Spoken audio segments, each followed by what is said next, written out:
ಶ್ರೀ ಪರಮಾತ್ಮನೇ ನಮಃ. ಶ್ರೀಮದ್ಭಗವದ್ಗೀತಾ ಅಥ ತ್ರಯೋದಶೋऽಧ್ಯಾಯಃ. ಕ್ಷೇತ್ರ ಕ್ಷೇತ್ರಜ್ಞ ವಿಭಾಗ ಯೋಗಃ. ಯಾವತ್ ಸಂಜಾಯತೆ ಕಿಂಚಿತ್ ಸತ್ವಂ ಸ್ಥಾವರ ಜಂಗಮಂ ಕ್ಷೇತ್ರ ಕ್ಷೇತ್ರಜ್ಞ ಸಂಯೋಗಾತ್ ತದ್ವಿದ್ಧಿ ಭರತರ್ಷಭ. ಭರತಶ್ರೇಷ್ಠನೇ, ಸ್ಥಾವರ ಮತ್ತು ಜಂಗಮ ರೂಪವಾದ ಯಾವ ಯಾವ ಪ್ರಾಣಿ ಹುಟ್ಟುವುದು ಇವೆಲ್ಲವೂ ಕ್ಷೇತ್ರ ಕ್ಷೇತ್ರ ಸಂಯೋಗದಿಂದಲೇ ಹುಟ್ಟುವುದು ಎಂಬುದನ್ನು ತಿಳಿ.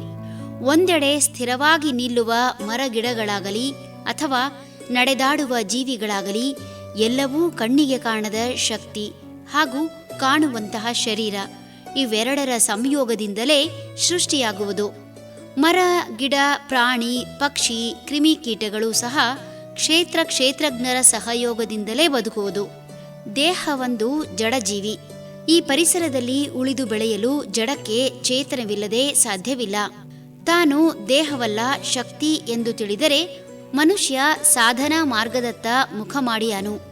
ಹೆಚ್ಚಿನ ಸಾಧಕರು ತಮ್ಮ ದೇಹಕ್ಕೆ ಹಾಗೂ ಇದರ ಸೌಂದರ್ಯಕ್ಕೆ ಬೆಲೆ ಕೊಡದೆ ಸಾಧನೆ ಮಾಡುವ ಏಕಮಾತ್ರ ಉದ್ದೇಶದಿಂದ ದೇಹವನ್ನು ಕಠಿಣ ಕಸರತ್ತಿಗೆ ಒಳಪಡಿಸಿ ದೈಹಿಕವಾಗಿಯೂ ಮಾನಸಿಕವಾಗಿಯೂ ಆಧ್ಯಾತ್ಮಿಕವಾಗಿಯೂ ಸದೃಢವಾಗಿ ಇವುಗಳಿಗೆ ಬರುವ ತಾಪವನ್ನು ಶಾಂತಗೊಳಿಸಿ ಸಮತ್ವದಿಂದ ಯೋಗಿಗಳಾಗುತ್ತಾರೆ.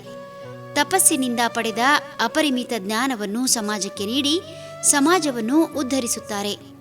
ದೇಹವೇ ನಾನು ಎನ್ನುವಂತಹವರು ಭೋಗ ಜೀವನದಲ್ಲಿ ಆಸಕ್ತಿ ಹೊಂದಿ ಹಾನಿಕಾರಕ ಪೇಯಗಳನ್ನು ಕುಡಿಯುತ್ತಾ ತಾವು ಹುಟ್ಟಿರುವುದೇ ಭೋಗಕ್ಕಾಗಿ ಎಂಬ ಉದ್ದೇಶದಿಂದ ಯಾರಲ್ಲೂ ಕರುಣೆ ಇಲ್ಲದೆ ಲೋಭದಿಂದಲೇ ಗಳಿಸಿ ಬದುಕಿ ದೈಹಿಕವಾಗಿಯೂ ಮಾನಸಿಕವಾಗಿಯೂ ಕೃಶರಾಗಿ ಋಣರೋಗ ದಾರಿದ್ರ್ಯದಿಂದ ಬಳಲುತ್ತಾ ಸಮಾಜ ಕಂಟಕರಾಗಿ ರೋಗಗ್ರಸ್ತ ಸಮಾಜ ನಿರ್ಮಾಣ ಮಾಡುತ್ತಾರೆ. ಹರಿ ಓಂ ತತ್ಸತ್.